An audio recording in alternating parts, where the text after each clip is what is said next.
Bueno, no sé cuántos les gusta ver películas. Alza la mano, ¿a quién le gusta ver películas? Ok, casi a todos. A mí también, a mí me gusta mucho ver películas también.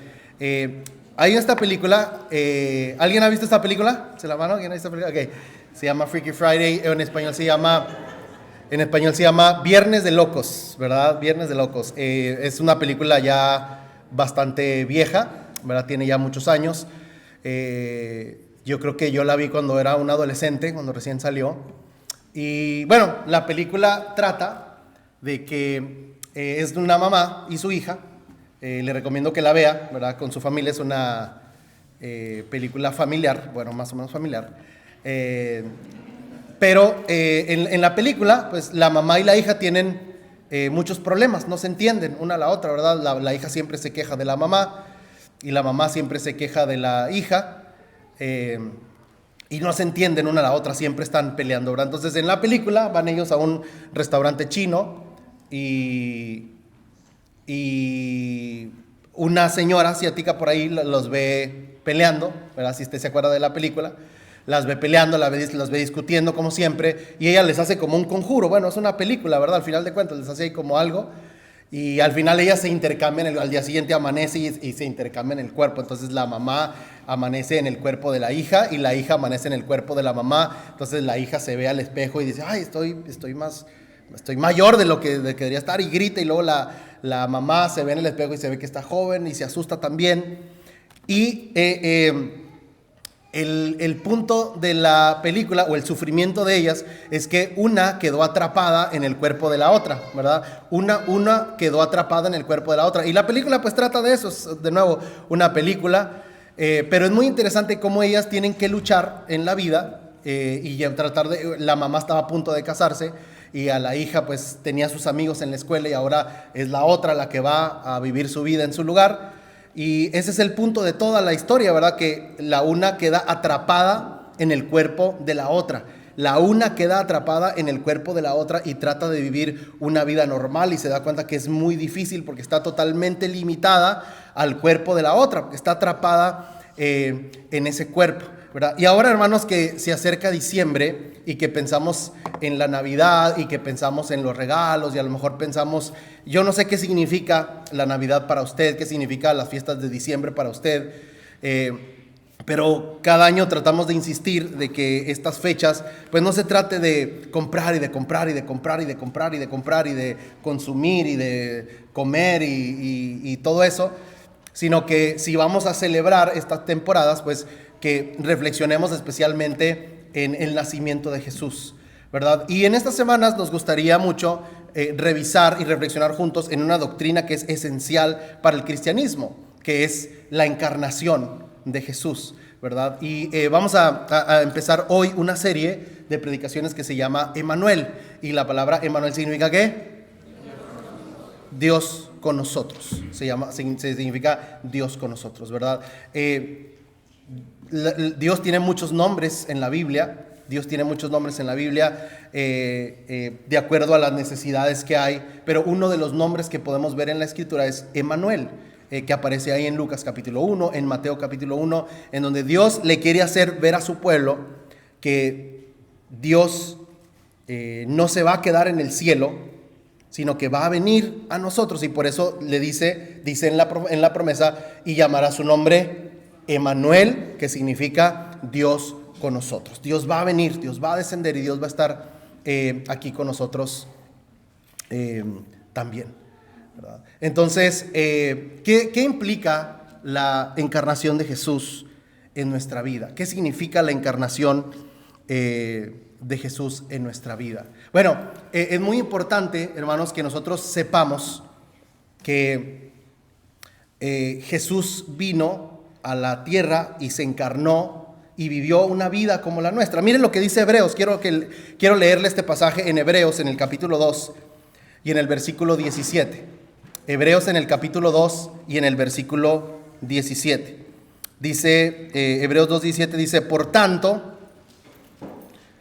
Hebreos 2:17 dice, por tanto, tenía que ser hecho semejante a sus hermanos en todo, a fin de que llegara a ser un sumo sacerdote misericordioso y fiel en las cosas que a Dios atañen, para hacer propiciación por los pecados del pueblo. Y mira el 18, pues por cuanto él mismo, Jesús, fue tentado en el sufrimiento, es poderoso para socorrer a los que son tentados. Fíjese otra vez, dice, quiero resaltar algunas frases clave de este pasaje. Dice el versículo 17, tenía que ser hecho semejante a sus hermanos, ¿en qué? En todo. ¿Se fija lo que dice ahí el escritor de los Hebreos? Dice, tenía que ser semejante a sus hermanos en todo, no en algunas cosas. Jesús no fue hecho como nosotros en algunas cosas, sino fue hecho igual que nosotros, ¿en qué? En todo. ¿Qué significa todo? Entonces, cuando un cristiano, hermanos, fíjese bien en esto, cuando un cristiano ve a Jesús y lo ve como un superhombre, lo está viendo mal, tiene una cristología equivocada. Porque el escritor a los Hebreos dice que Jesús fue hecho como nosotros, ¿en qué? En todo. A ver, diga, en todo. En todo, y todo significa todo, ¿verdad? En nuestro cuerpo, en sus emociones, en su corazón, en todo, hermanos, en sus necesidades, en sus deseos, en todo. Entonces, cuando nosotros, le repito esto, cuando nosotros vemos a Jesús como un superhombre que es distante a nosotros y que él obvio tiene poderes que yo no tengo y que él hace cosas que yo no puedo hacer, entonces nuestra conexión con Jesús va a ser distante porque lo estamos viendo, en lugar de verlo como un hombre enviado por Dios, lo vemos como un superhombre que no tiene nada que ver con mi debilidad, con mis tentaciones y con las cosas que a mí me pueden pasar. Y mira, el versículo 18 dice, pues por cuanto él mismo fue tentado en el sufrimiento, es poderoso para socorrer, dice, es poderoso para socorrer a los que son tentados. Se fija, notemos esto, hermanos, esto es pura cristología. Jesús es poderoso para socorrernos a los que somos tentados. Jesús es poderoso para ayudarnos a los que sufrimos. ¿Por qué? Dice el versículo 18, porque él mismo pasó por estas cosas. Ahora, eso es lo que la encarnación de Jesús nos recuerda, el nacimiento de Jesús, que Dios se haya hecho carne. Entonces yo le mencionaba la película, ¿verdad? En donde una mujer quedó atrapada en el cuerpo de su hija y está limitada totalmente a eso, ¿verdad? Y a pesar de que esa es una película de ficción, nos ilustra perfectamente cómo Dios, el que está ahí en Génesis 1 creando el universo y dándole función y dándole orden a todas las cosas, y el que hace todas las cosas con su voz y el que es todopoderoso, ahora quedó atrapado, Jesús o Dios quedó atrapado en el cuerpo de un ¿qué? No solamente de un ser humano, sino de un ¿qué? De un bebé. ¿Se imagina, hermanos? Usted se imagina el Dios todopoderoso atrapado en el cuerpo de un bebé que lo único que puede hacer es llorar y hacer pipí y hacer popó. ¿Se imagina, hermanos, esto es lo que le digo? Entonces, esa es la encarnación de Jesús. Ahora, hay muchos autores y hay mucho debate sobre esto. Hay muchas personas que comentan sobre esto y que siguen viendo a Jesús como un superhombre y que creen que cuando Jesús estaba, por ejemplo, ahí en el pesebre o estaba recién nacido, Jesús pues como que por fuera era un bebé, pero por dentro decía, ay, soy Dios y estoy aquí en este pesebre y bueno, ya iré creciendo poco a poco.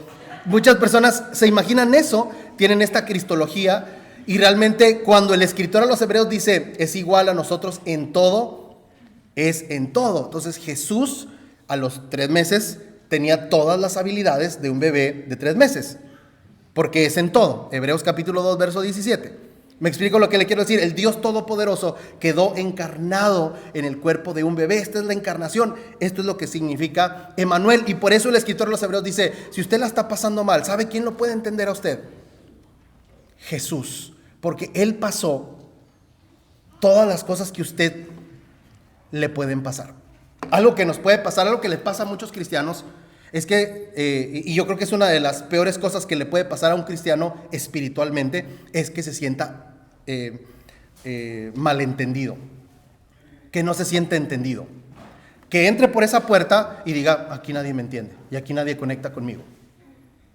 ¿Me explico lo que le quiero decir? ¿Me sigue? Que entremos por esa puerta, y si yo entro por esa puerta y me siento, como dicen por ahí el dicho, la última Coca-Cola del desierto en cuanto a mis sufrimientos, y no puedo conectar con nadie, eso va a ser un problema. El que más va a sufrir soy yo cuando yo me siento no entendido, siento que nadie me puede entender. Le pongo algunos ejemplos de esto. Por ejemplo, si usted está muy pobre y no tiene que comer y le pagaron y está ahí contando los centavitos y hizo sus pagos, está en una escasez muy grande y viene y usted dice, bueno, ya pagué todo, no tengo que comer.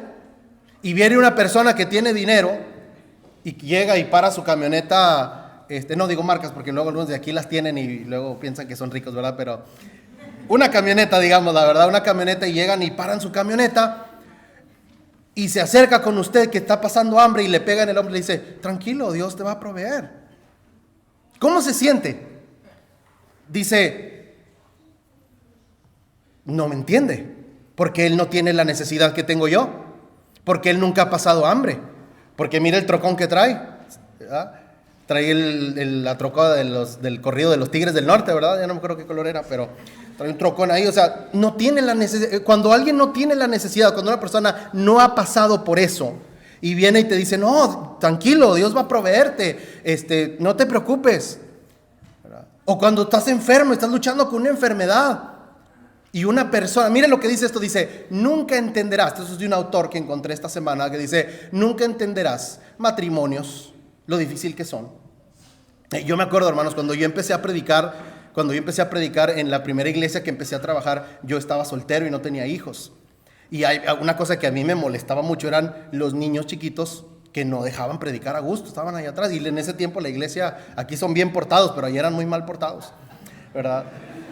Y con la que más me peleaba yo era con mi hermana, porque estaba ahí atrás y sacaba un yogur y manchaba la banca de yogur, y yo iba al final, decía, ay, ¿por qué no hace su yogur? ¿Por qué le hace a su niño? ¿Por qué no? Y yo le decía, no puedes tener a tus niños 2 horas sin estar vuelta y vuelta al baile. Siempre me peleaba con ella, ¿verdad? ¿Y sabe cuándo se me quitó eso? Porque es que cuando uno no está en esa situación, uno no lo entiende, ¿verdad? Uno no lo entiende. Y después, cuando ya los míos empezaron a tirar el yogur, yo hice una nueva política en la iglesia. Bienvenidos los yogures a la hora de la adoración, ¿verdad? Porque claro, porque uno lo entiende, porque ya está uno ahí. Hermanos, y dice esto, los matrimonios, los divorcios, ¿verdad? Y quizá en la religión con los divorcios hemos sido los más críticos y los más jueces con eso. Pero ¿quién puede entender a alguien que ha pasado por un divorcio, hermanos? O sea, a lo mejor podemos tratar de tener empatía, pero nadie lo va a entender como alguien que ya pasó por eso. ¿Amén? Nadie lo va a entender. ¿Quién entiende a alguien que tiene ansiedad, lo difícil que es un parto? Los hombres no podemos entender eso, hermanos. Está la mujer ahí con dolores de parto y últimamente que ha habido, y el hombre, ya, tranquila, ahí en el celular. No lo puede entender, hermano, porque no ha pasado por eso. La muerte de un ser querido, dice, hasta que realmente, ¿qué? Te pasa a ti. Las teorías y suposiciones de situaciones de la vida no son realidades. Lo que tú supones que es cierto, eso no es realidad. La realidad es cuando a ti te pasa, y cuando a ti te pasa, puedes entender estas cosas. Crees que eres más inteligente que la mayoría hasta que te llega, ¿qué? Tu turno. ¿Por qué esto pasa? Porque usted ve que chocaron ahí en el 385 y usted va por ahí y pasa por un lado y usted como que levanta más el pecho como diciendo, eso a mí no me pasaría, porque yo manejo bien. Yo no manejo aquí como los de Memphis. Nos creemos más inteligentes hasta que te pasa, hasta que nos pasa a nosotros, hermanos. Vemos los problemas que tienen otras familias, vemos las tentaciones que pasan en otras familias, vemos los problemas que tienen los matrimonios, vemos las luchas que tienen muchos jóvenes, y a veces lo que hacemos es sentir aires de superioridad porque a nosotros no nos está pasando eso en ese momento, pero cuando llega nuestro turno, entonces aflora la empatía. ¿Me sigue lo que le quiero decir? ¿No se ha dormido todavía? Ok. Entonces, ¿por qué yo debo pensar que Jesús me va a entender a mí? Nadie me va a entender a mí. En las cosas que a mí me están pasando, no me puede entender a alguien a menos que haya pasado eso, hermanos.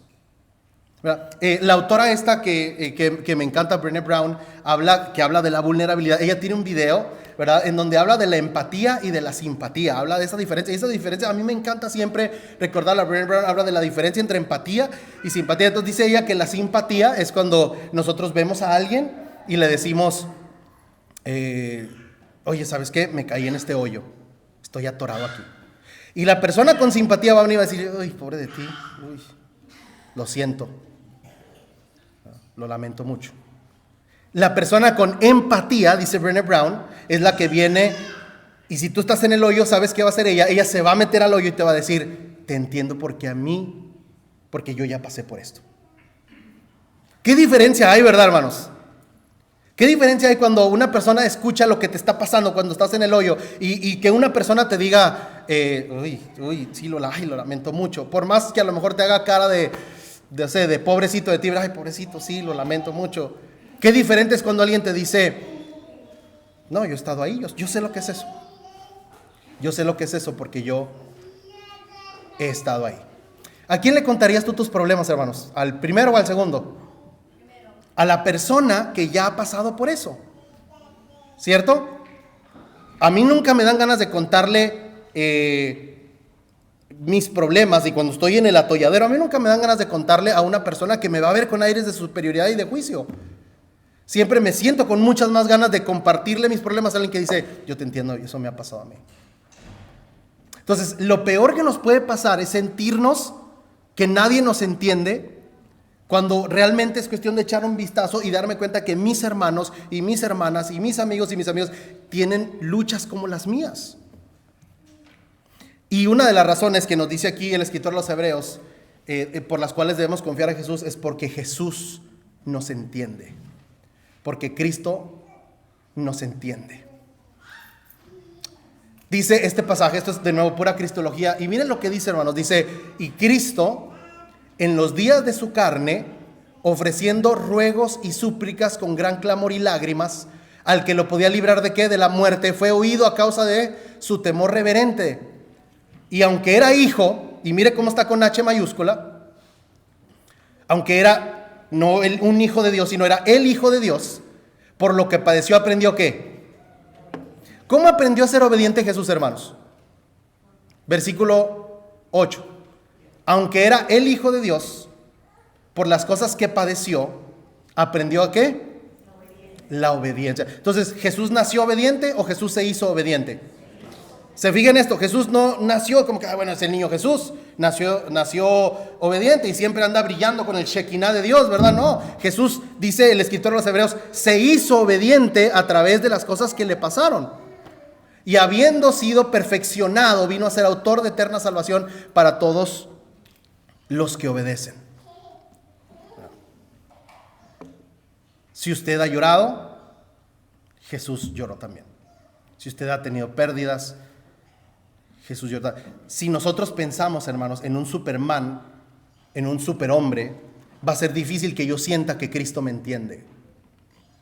Si yo tengo esta cristología lejana, en donde creo que Cristo es un superhombre, yo no voy a sentir que hay una conexión, porque nunca hay una conexión con la gente que no le ha pasado lo que a mí sí me ha pasado. Siempre hay una desconexión cuando alguien viene, como ya vimos e ilustramos, con una persona que viene y me dice, ay, pobre de ti, pero realmente no me entiende porque no le ha pasado lo que a mí me ha pasado. ¿Y sabe a quién sí le ha pasado? A Cristo. Jesús encarnó y por eso Cristo nos entiende. Cristo nos entiende. Mire, yo quiero que le diga a su vecino, dígale, Cristo te entiende. Dígaselo, por favor.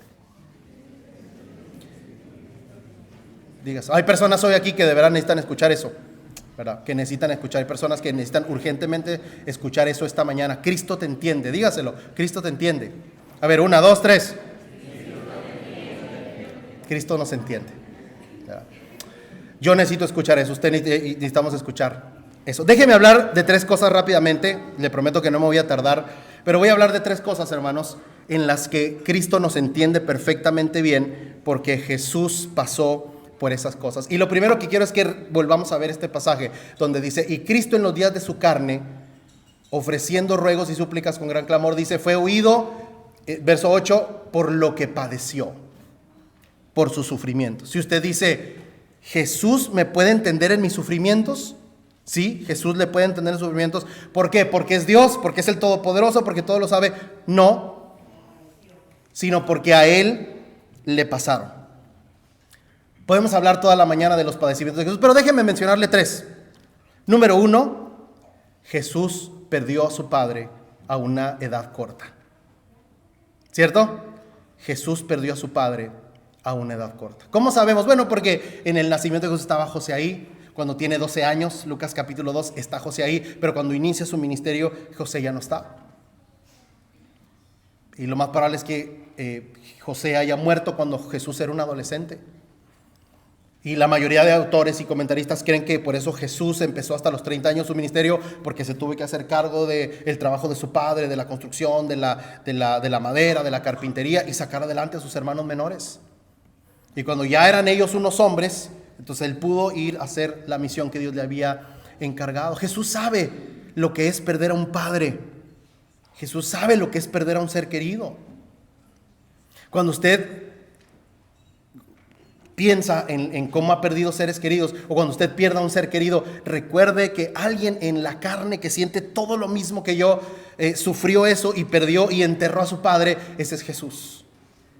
Y por eso Jesús nos puede entender. Número 2, Jesús creció en una extrema pobreza, porque todos los judíos pobres los mandaban a Galilea y todos los judíos ricos vivían en Judá, en la tribu del sur, en el área del sur, en Jerusalén y en sus alrededores. De hecho, algunas estadísticas dicen que solamente, fíjese bien en esto, el 75% de los niños sobrevivían en el tiempo de Jesús, porque era mucha la escasez,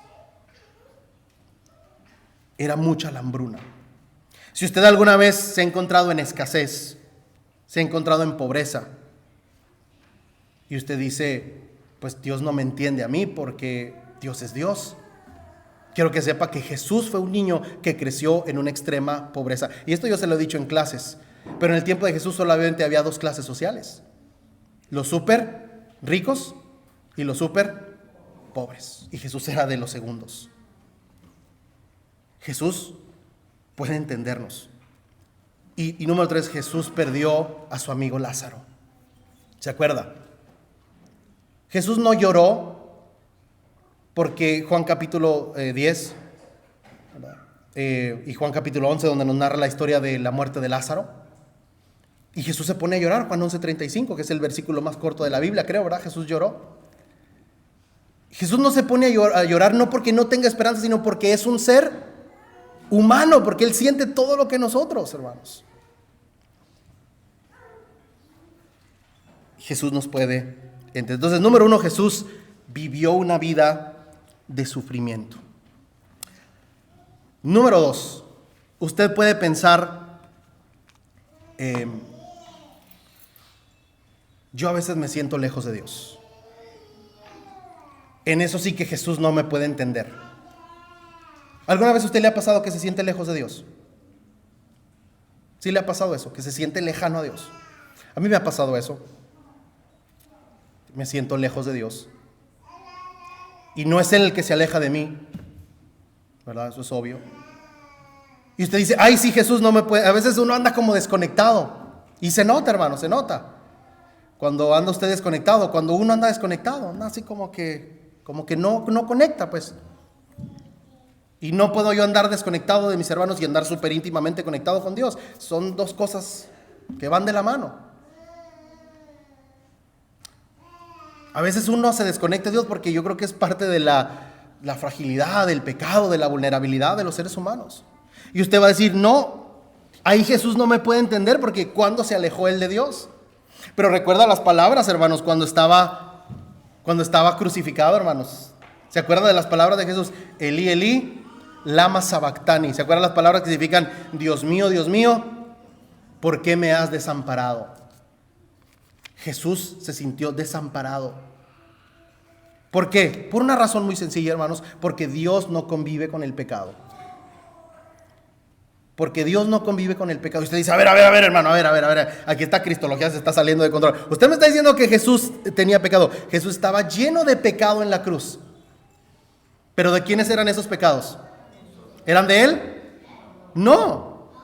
Jesús estaba cargado de todos los pecados de todos nosotros en la cruz. Y es ahí cuando Jesús está lleno donde su cruz y Él mismo están llenos de los pecados de todos nosotros, donde Dios hace lo que siempre hace con un ser humano que está lleno de pecado, alejarse. Y es donde Jesús dice, Elí, Elí, lama sabactani. Cuando Jesús está en el Getsemaní, dice, Señor, pasa de mí esta copa. Muchos creen que Jesús le tiene miedo a la muerte, pero hay algo más terrible que la muerte. que Dios le dé de su ira a Jesús por los pecados de nosotros. Si usted a veces ha andado descanchado, ha andado desubicado y dice, yo ando desconectado. A mí me ha pasado eso. Ando desconectado. Y pues usted ve que andan otros bien conectados. Y cuando uno anda desconectado y otros andan bien conectados, hasta los que andan conectados hasta le caen a uno mal, ¿verdad, hermano? Sí, de verdad, hermanos. Ve que andan otros desconectados y mucha risa, mucha risa. Sí, uno anda así desconectado, uno no lo calienta ni el sol, así anda uno. Y usted dice, la gente no me entiende porque ellos no tienen la desconexión que tengo yo. Pero quizá siempre va a haber alguna persona que le entienda, pero aún si no hubiera nadie, ¿sabe quién sí se sintió alejado de Dios y se sintió desconectado de Dios? Y quizá fue la más grande desconexión que hay en la historia de la humanidad, Jesús. Y no precisamente por sus pecados, sino por los nuestros. Mateo capítulo 27. Señor, Dios mío, ¿por qué me has desamparado? Y por lo tanto, número 3, Jesús, como nosotros, era intencional y deliberado en buscar a Dios y llenarse de Él. En buscar a Dios y llenarse de Él. Déjenme terminar con esto. Pero cuando yo era niño, hermanos, yo veía a mi papá y veía a mi mamá. Pero más a mi papá, porque mi mamá siempre ha sido relajienta. No se crea que estoy bien, ¿verdad? Pero yo veía a mi papá, hermanos, y mi papá era un hombre, algunos de ustedes lo conocieron, pero mi papá era un hombre muy dueño de sí mismo, ¿verdad? Mi papá era un hombre muy señor, ¿verdad? Era un muy señor, ¿verdad? Y yo nunca lo veía quejarse, yo nunca lo veía sufrir, yo nunca lo veía, él siempre resolvía todo, ¿verdad? Él ya ni había salido el problema cuando él ya tenía la solución.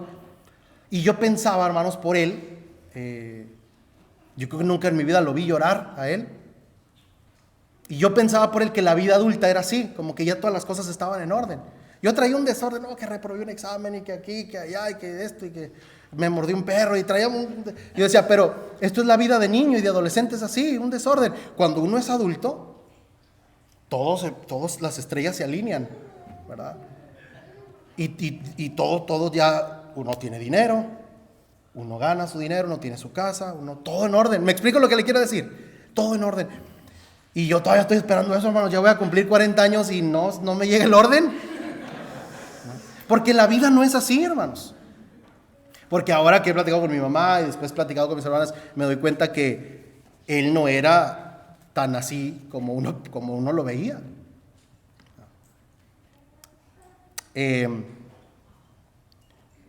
¿Qué es lo que pasa? Entonces, que en toda la vida uno tiene que trabajar duro. Yo pensaba, hermanos, que uno trabajaba duro en la juventud y que en la vida adulta todo se iba como piloto automático, se iba solito. Y ya todo iba bien con las rutinas. Y no, la vida siempre es trabajo. Y parece que entre más pasa el tiempo, más trabajo hay que hacer. En el matrimonio, en la casa, con los hijos, siempre hay en la relación con Dios. Entonces, yo pensaba, hermanos, que Jesús, por ser Jesús, siempre estaba conectado con su Padre. Como que él andaba todo el día cantando, ¿verdad? Alzaré mis ojos a los montes. Soñaba y que Jesús roncaba himnos a Dios, ¿verdad? Pero nosotros nos damos cuenta que Jesús no era unido a su Padre de manera natural y automática, sino que era conectado a su Padre de manera intencional y trabajada. ¿Me explico lo que le quiero decir, hermano? Trabajaba para estar conectado y lleno de su Padre, no era automáticamente lleno de su Padre solamente porque era Jesús. Trabajaba duro. ¿Cómo lo sabe usted? Porque iba y alimentaba a los 5,000 y decía, muchachos, necesito estar solo un rato. ¿Se acuerdan de los episodios? Necesito ir a orar allá a la montaña. Necesito llenarme de mi Padre. Denme chance. Voy a ir a orar allá. Y sobre todo esta escena, hermanos, en donde yo pensaría que Jesús no tiene ninguna necesidad de bautizarse, hermanos. Jesús es Jesús y no tiene, pero él viene con Juan y dice, Juan, vengo a bautizarme. Es como si hoy viene Jesús, ¿verdad? y que es mi tocayo, Juan el Bautista. Y viene Jesús y me dice, Juan Mesa, vengo a bautizarme. Yo le diría lo mismo que Juan, ¿sí o no, hermanos? Jesús, tú te vienes a bautizar. Tú bautízame a mí, Señor. Y Jesús le dice, no, yo me vengo a bautizar porque es necesario que se cumpla toda justicia. Porque yo necesito de Dios. Porque yo necesito ser bautizado. porque yo necesito esta relación con mi Padre, porque yo necesito que el Señor me unja con su Espíritu Santo, porque yo sin el Espíritu Santo no voy a poder librar esta misión. Jesús buscaba llenarse de su Padre, estar bien con Él, cumplir toda justicia, obedecer la ley, ir a la sinagoga, orar, ser disciplinado. Todo lo que nosotros tenemos que hacer, Jesús lo tuvo que hacer. Se llenaba de su Padre, pero no vivió automáticamente lleno de su Padre, sino que Él se llenaba de su Padre con trabajo y con disciplina.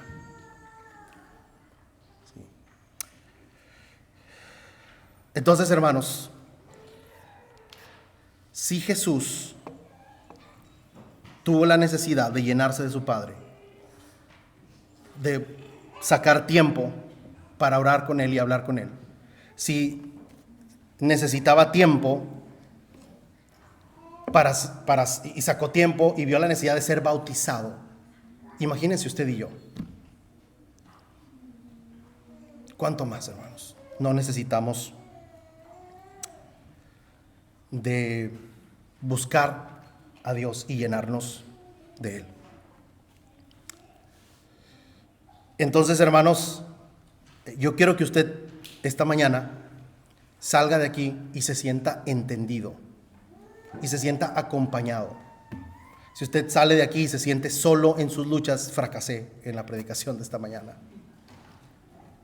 Yo quiero que usted salga y se sienta entendido y diga, número uno, en medio de todas estas personas que están aquí, hay alguien que está pasando lo que yo estoy pasando o que le ha pasado lo que a mí me ha pasado. Y número dos, Jesús me entiende. Cristo me entiende. Porque Él creció sufriendo, porque Él se sintió lejos de Dios y desconectado, y porque Él tuvo que trabajar duro para estar lleno de su Padre. Porque la llenura del Espíritu no viene de manera automática. La llenura del Espíritu viene cuando le buscamos constantemente. Entonces, uno de los milagros, hermanos, que más tenemos que agradecerle a Dios es esta fotografía, que Dios quedó atrapado en el cuerpo de un bebé para que nosotros podamos decir que Él nos ha entendido en todas las cosas. Yo no sé cuántos de los que están aquí esta mañana se sienten no entendidos por las cosas que les pasan. Yo me he sentido así muchas veces, hermanos. Yo me he sentido como que los volteo a ver al horizonte y yo digo, esta gente no me entiende. Pero hay dos cosas que debo recordar. Siempre Dios va a proveer a alguien que le ha pasado lo que a mí me está pasando. Y debo recordar que Cristo me entiende porque Él pasó por todas las cosas que los seres humanos pasan. Y yo quise darle 3 pequeños ejemplos de eso el día de hoy. Yo quiero que hoy salga de aquí y se sienta agradecido por la encarnación de Jesús. Yo quiero que usted salga de aquí y usted diga, traiga esa palabra en su mente toda la semana. No traiga la palabra deudas, no traiga la palabra problemas, no traiga la palabra pecado, traiga la palabra Emmanuel. Pero no el de Campos, sino Dios con nosotros. Que usted traiga esa palabra en su corazón. Váyase a trabajar con esa palabra en su mente y en su corazón. Emmanuel, Dios con nosotros. Cristo me entiende. Para los que andan aquí en construcción y andan por ahí cansados, recuerde quién trabajó en construcción. Recuérdelo, ¿verdad? Cuando ande por ahí con hambre y le rujan las tripas, recuerde quién pasó hambre. Cuando usted se sienta solo, recuerde quién pasó solo. ¿Quién se sintió solo en el desierto? Mateo capítulo 4.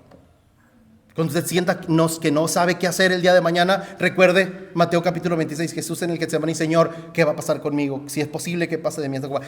Que la palabra Emmanuel nos recuerda que Cristo nos entiende. No salga hoy de aquí sintiéndose solo, por favor, se lo pido en el nombre del Señor.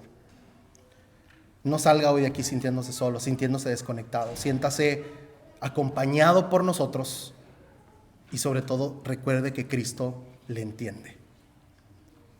Si alguien quiere la oración de la iglesia, hermanos, si alguien se ha sentido especialmente no entendido, se siente solo en sus luchas, pues queremos orar por usted. Como siempre damos la oportunidad de hacerlo. ¿Qué le parece si nos ponemos de pie, cantamos una alabanza juntos? Y si usted quiere que oremos por usted y quiere, la oración va a ser que el Espíritu Santo le recuerde en su corazón que usted no está solo, que usted tiene una comunidad y que Cristo le entiende porque Jesús ha pasado esas cosas.